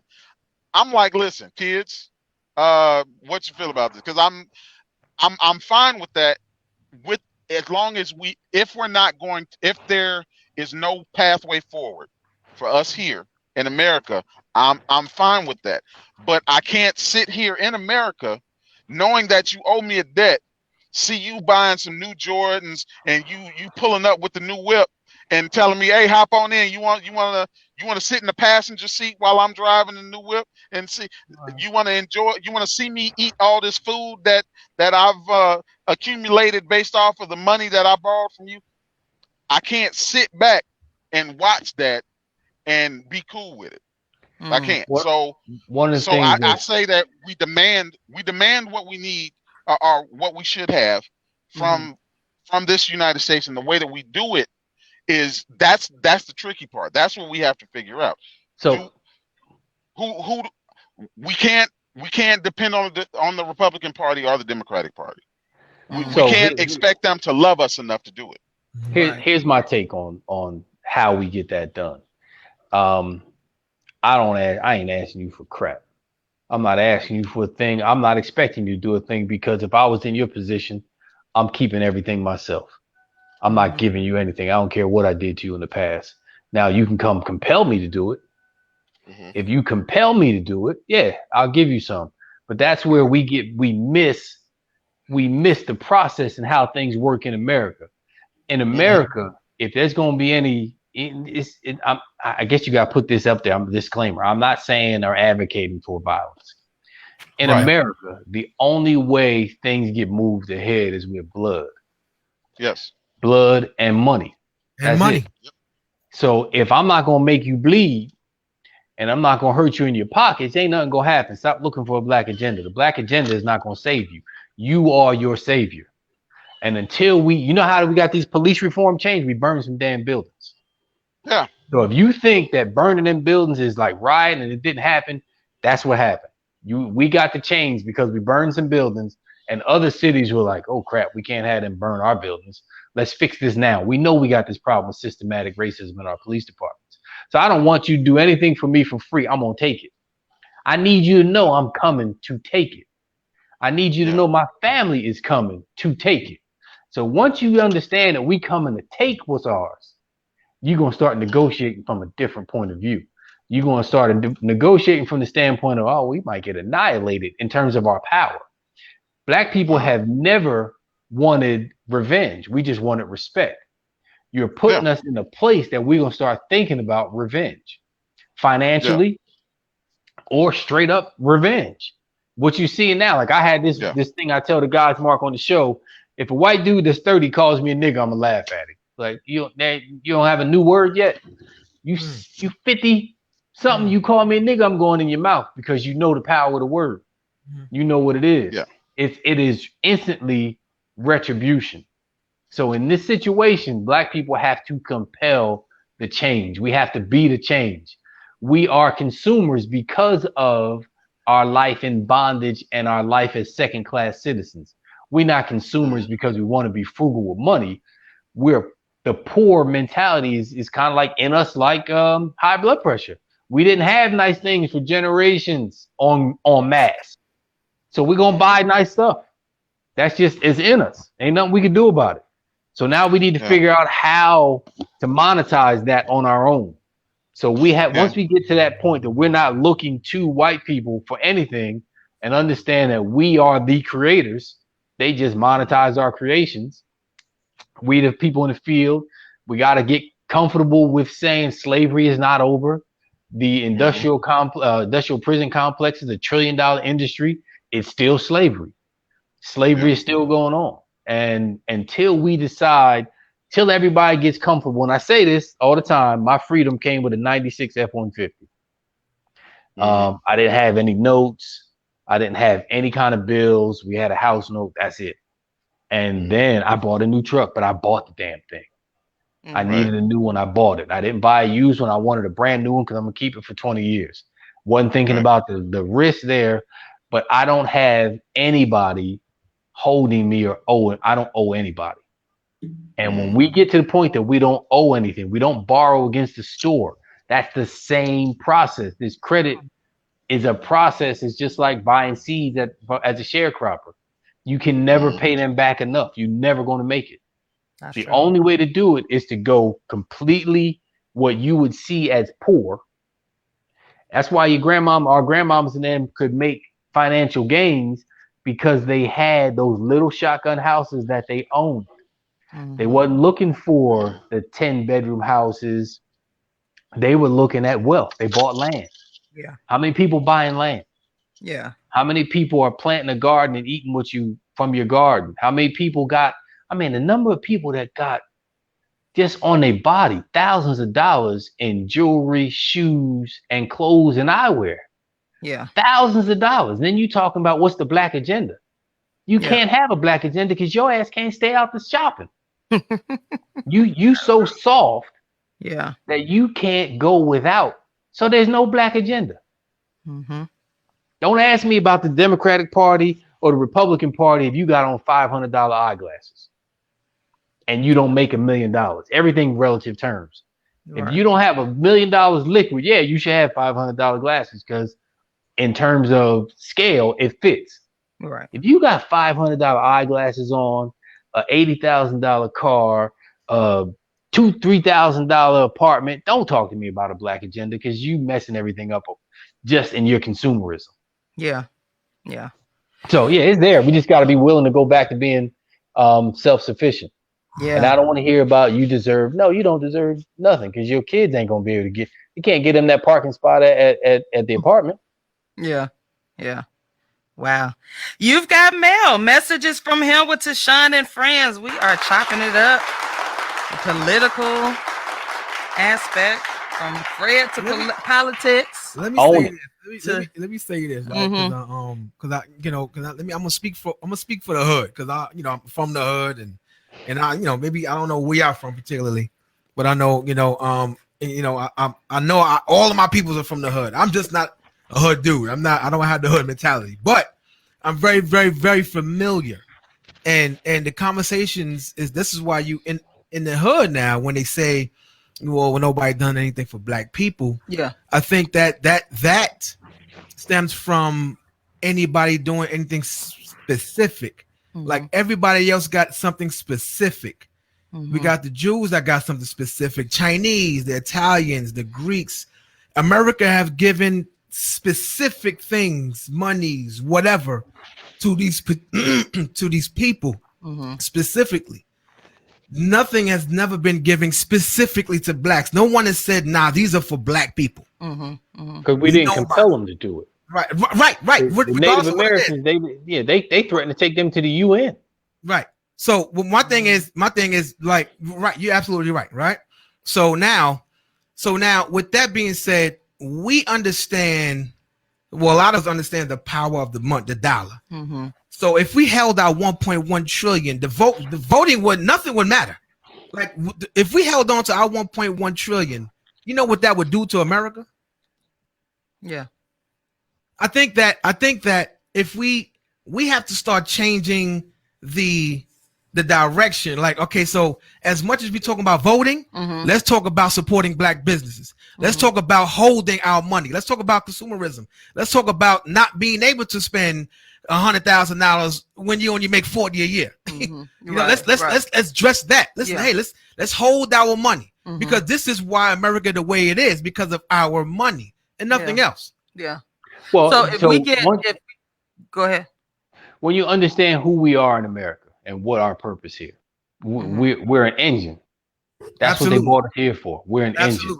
Absolutely. And unwitting to the people who bought us here, they made us into the dopest, smartest, toughest, most dynamic, most. And they didn't know. Yeah. They didn't know. But we were already that though. To be fair, it's different. You know, it's one thing when I'm gonna use a football analogy. It's one thing when you dope at your high school, right? Okay. It's a whole nother thing when you go down to the University of Alabama as a freshman and you start. No doubt. So what they've done to us is they sent us to the University of Alabama, literally and figuratively. And you take us anywhere in the world and we start. So when they say that saying, like, if you make it in New York, you can make it anywhere, that's legit. That's legit because of the competition. Absolutely. Because of the number of people that's in there. So once we get comfortable, and I say this a million times, once we get comfortable driving a piece of crap car, it's not what you save, it's what you spend. Spending habits are everything. You can't save money and spend money. It doesn't exist. No. That is so true. So once you stop spending money and that expense side goes down, that's right. Then you'll see your money start to compile. And then you don't have to, like, the credit game is one thing. Yeah, I dig it. But the market's going to turn. So when the market turns and you using other people's money, right? So when the market turns or when the margin calls come and your job that is providing your money that you're paying bills back is gone or it's reduced, how are you going to pay these people back? So I'm an advocate of owning everything. I just have one thing on my agenda for the political party. I don't care who it is. No, I'm not going to say it. We'll get it. Student loans. When y'all going to do something about student loans? Student loans who going to do something about student loans? Biggest. They tried. Bernie tried. That's what Bernie was talking about. Yeah. My thing is this. The stuff that we say that we want, the stuff that we talk about, all of that stuff with the exception of reparations, Bernie was talking about that. Bernie was talking about all of that stuff. He lost me on that. That's what hurt me too. So that's what put him out the game. I think that's what put him out as far as black people are concerned. Because if we gonna get milk toast, then we gonna get the same milk toast that we had already. We're not gonna get new milk toast. The problem with the Progressive Party and the Democratic Party, right, is neither one of them want to embrace a black agenda. They want to dance around a black agenda. They want to have a minority. There's a bunch of white people. Why would you even expect them to embrace that? But the thing is, because we don't have a party. Yeah, because we don't have a party.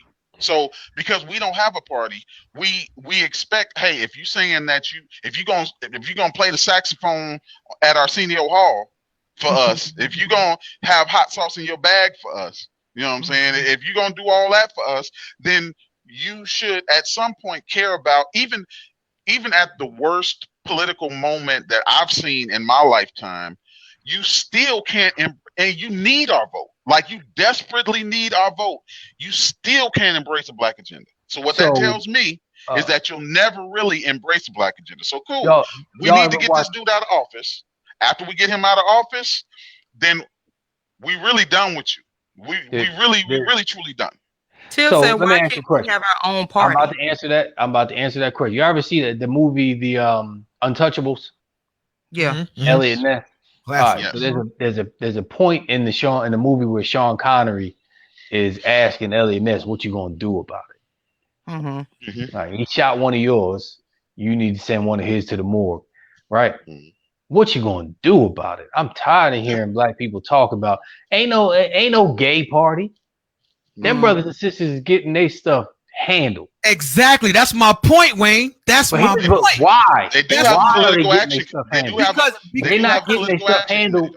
They're not getting their stuff handled because they complaining. They're getting action. They're making sure on a local level they are influencing local elections, which bubble up to state elections, which bubble up to federal elections. So if you're not going to do something about it and get the right people in office, reparations is not going to happen until we take over Congress. That's who runs the book, the pocketbook. Yep. Right? All this Democratic platform, I could care less. Are you sending the right people to the bank with the checkbook? I think that this.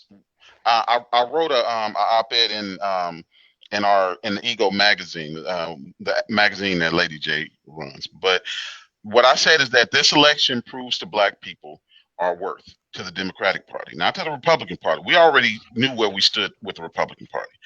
This election proves our standing with the Democratic Party because they desperately needed our votes and still couldn't embrace one piece of legislation that was exclusive to us. They couldn't do it. Now they can embrace gay marriage. They can embrace gay marriage, and that's cool. Gay ain't black. Black is the issue in America. They can embrace women's rights. They can embrace carbon emissions. They can embrace all these different things, but when it comes to the black agenda, how much money does it? How are we going to pay for it? They never ask how we're going to pay for a war. But again, they never ask how we're going to pay for it. It won't matter if we are sending the right people to the bank. If you send your people to the bank, you say write the check. And we play around letting people tell us that the Democratic Party doesn't like us. No, you have to use the vehicle that's here. Drive the car that's here. You're not going to create a new party. No, what I believe is that we have to stop loving the Democratic Party. We have to stop loving them. We don't love them. We need to use them. Yeah, no, we need to stop loving them, and we don't love them. Use them. Black people don't love Democrats. We love Democrats. We've had a long going sexual relationship with the Democratic Party. Yes, they've been getting all our good stuff for decades. Ever since Barry Goldwater, we've been giving them all the booty since the 60s. Y'all are acting like they didn't give the Voting Rights Act, the Civil Rights Act. There was a quid pro quo. We gave them something, we got something. Let's not make it seem like, but we got to be careful because people who are on the fence hear this and they think that we just getting screwed by the Democratic Party. That's not factual. It's not factual. Here's the thing. The Republican Party does not care about black votes at all. They don't care about a black agenda at all. They don't even try to pine for our votes at all. They could care less. You either vote for us, the party of the Confederacy now. Yeah, they're the Confederacy. I wouldn't expect them to do it. They could care less if we vote. You don't want to vote for us? Oh well, we got the racists. They could care less. You're saying the Democratic Party. But that's what I'm saying. In your state house, the Republicans don't care because they have gerrymandered all of the districts, and pretty much the entire country state house is run by Republicans. So here's where we are though as a culture. We only have a two-party system, and we have one party that can care less about our needs or our vote. They don't even want our votes. They can care less. In fact, they're trying to find new ways to prevent us from voting. That's the Republican Party. Then you have the Democratic Party that needs our votes and wants our votes, but they don't really want to push forward an agenda that's specifically for Black people. I'm not saying minorities. I'm still confused with why Black people think they should. Why do you think everybody else got it? Because everybody else got it. But they didn't get anything. They demanded. Nobody just nobody. Do you think white people stood up and said, like, "Yeah, Chinese"? The Native Americans didn't demand. They did too. Japanese. They were going to the UN. The Japanese were going to the UN. They haven't done anything more than we have. They've have done we gone to the UN?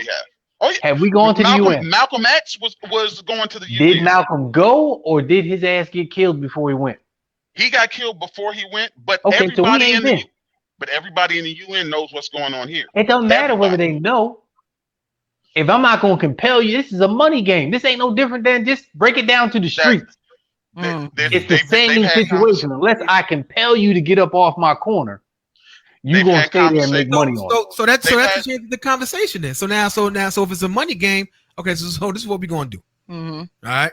So we're gonna vote. Can't ask, they're not doing nothing for free for us. The Black relationship is so different. The dynamic is so different because we the only one spending $1.1 trillion. So absolutely. No. Because the foundation of this country is founded on our back, and then the mythological thing is that white people have done everything when really it's us. So they hate that.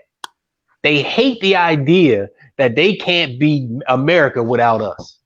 Yeah. So they need us in the shadow, right? Like some of these guys who have these phenomenal wives that really run their business, but they want to be out front and then when they lose their wife, they lose everything. America can't afford to lose us both from an ethical, emotional, and from a cultural standpoint. But we have to compel. We got to stop this. Nobody got. Them brothers got together, had a plan, sent their people out and was like, look, here's what we're going to do. I'm going to back these other candidates unless y'all do this. And they spent money. Yeah. We do that. We definitely need to do that. But I don't think that we of all nations, except for the Native Americans, shouldn't have to go to the UN and tell other people about what's going on with us. The reason why is because they have it in all of their media. They have movies, plays, songs. They have everything that they need to know as far as the history of American history towards Black people. They know what's going on with us. So it's not a secret. If it was, it's the worst kept secret in the world. Everybody knows. What we need is to demand, like you said, if you're not going to do this for us, then we're not going to do this for you. At some point, we do have to take our money and we have to invest it in a political action committee that's going to push certain candidates into that system that's going to have a specific Black agenda, and they're going to do that for us. That's the only way that we're actually going to move the needle. You're never going to get. It's America. The moment you have to be more strategic. The moment you start talking Black, we are building obstacles to our progress. Play the game. It's strategy. Play the game. Get what you want. Lose the word Black for 10 years and get reparations. Call it something else besides reparations. We can write the bill. If we can slide somebody in there, it's not slide. We putting them in there. Look, we put this person that always happens. This is the issue that always happens, right? Black people will sacrifice. We'll have somebody in there to try and do the good work, and then they'll sacrifice the needs of Black people to include everybody else. So that's why you have the LGBTQ community pushing their agenda forward. It's because you're putting on the backs of Black LGBTQ people. Yes. It's because you're putting in. All right, I'm gonna use like slave references here. It's because we don't let the Maroons run stuff. We keep putting in people who've been on plantations, people who have their pockets are based on their relationships with white people. Their education is based on it. We need to go find the Black people who went off to the swamp and did their thing. Bring them, put them in place, because as long as you are tied financially to white people and to what white people see as success, the cars, the houses, you're going to sell us out every time. But when you go get time finding those, every time we they're not there everywhere. It's not. We are we everywhere. can't put them in position. I know we're everywhere. We are except everywhere. For what we need to it's the black people put them in who position, and then they forget where they came from. They don't forget where they came from. It's the black people who think white people should give them something is the problem. Mm-hmm. Most black people who have something don't deal directly with white people unless it's a business relationship that is contractual. Mm-hmm. Right? Y'all think everybody thinks that what's my man's name from Game? Y'all think Dame Dash is crazy because he says stuff that makes white people cringe, but he's rich and he's free. Right? He's not what you think is, like Cardi B. Cardi B is going to be rich and free. Mm-hmm. We keep sending Candace Owens because we want her to not sell us out. And we get sold out every time because we have not sent free black people. We have sent successful black people. And if all of us are honest, the only way you become successful in America is to talk about shooting niggas or you make white people comfortable. Yeah, no trouble. You've got mail. We are coming to y'all. This is a good discussion. Learned so much from you all. Mark B. Because y'all didn't talk. We didn't talk. Straight on through. Yeah. Mark B. Tell us how we can get in contact with you. Tell us more about your show and where we can finish this conversation because you're gonna have to come back, right? Yeah, of course. Anytime. I'm part owner of JQLM Radio. We have an app. You can download it on the Google Play Store, or even if you have one of them little funky iPhones. You can you can go ahead and grab the TuneIn app and search JQLM Radio. We're on there. We're on. Let's see. I got my little paper here. You can get it on the TuneIn app. You can go on Streamer Simple Radio app. You can go on our Facebook page also. JQLM Radio. My show is called The Breaks, where I'm basically talking about the same stuff that I'm talking about here, just as loud as I'm saying it right here. And my thing is with my show, I want to do the same thing. I want to bring about conversation because I don't feel like I'm right about everything, but I want to be able to help foster the thoughts that's going to help other people, figure something out. I don't want to teach you what to think, but how to think. Right. And we're supporters of your show. I love your show. No doubt. I love it. Farmer Wayne, what you got going on coming up? Woo! What I got going on coming up? Man. So we have some things with the farm. We got one shoe drop. Going to drop the next shoe here in a little bit. Financially, I'm all about financial freedom. Mm-hmm. Like I said, I spent some years in a situation where you might have thought we were broke and destitute, but we owned everything. Yeah. And then once you realize that you don't have to have stuff, your money collects. And then once people realize that you make money off of no money, they're going to give you stuff for free. Stuff that you would have paid thousands and millions of dollars for, you get access to. So that's what we're building. We're about to do a processing plant. Okay. I got an opportunity for another 360 some odd acres south of the city, south of Atlanta. Just my son is taking over the business. It's coming along lovely. I'm trying to convince him not to go back to school. Yeah. He owns a business. Yes. And we're talking through that. Just struggle right now. My family's entrepreneurs. My wife's family, they're employed. That's where it is. But the YouTube, y'all, we're pumping. I'm halfway there. I need 1,000 subscribers on YouTube. I got almost 500. So please subscribe to Swanson Family Farm. Right now we're training a bull that is going to a school in DeKalb County that we have a satellite farm at. And it's all us. That school is a bunch of folks who are immigrants, but it's the whole diaspora in one school. It's a phenomenal opportunity. I don't want to say their name yet because some of the stuff I say might get them in trouble, so I don't want to say their name. But but yeah, that's it. Follow us on Swanson Family Farm on Facebook, Swanson Family Farm on Instagram, Swanson Family Farm on YouTube. Check us out, man. We appreciate all the love and we appreciate the feedback. And let's be free and not free and free. Which means once you become free, people handle you differently. Right. That's true. DJ Johnny Prince, what you got going on? 102.6 situation, babies. Tune in, locked in. We got the dopest morning show in the land, man. So make sure you follow us everywhere. 102.6 situation. Yes. And y'all make sure y'all follow me because 924 is approaching. If you ain't following me, you better follow me. Come on now. YGM7671 on Instagram. That's right, baby. I am Trinette L. Collier on Instagram.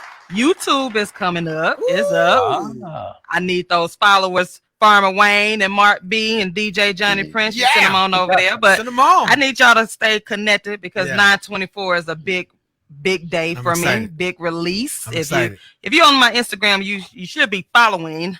You better be on my Instagram.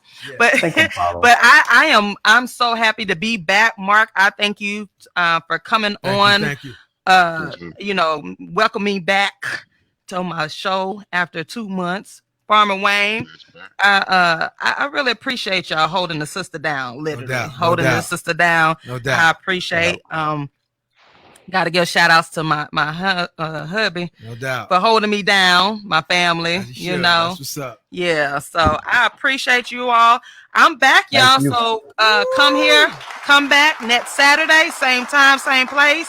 And until then, we out. Love y'all. Appreciate y'all.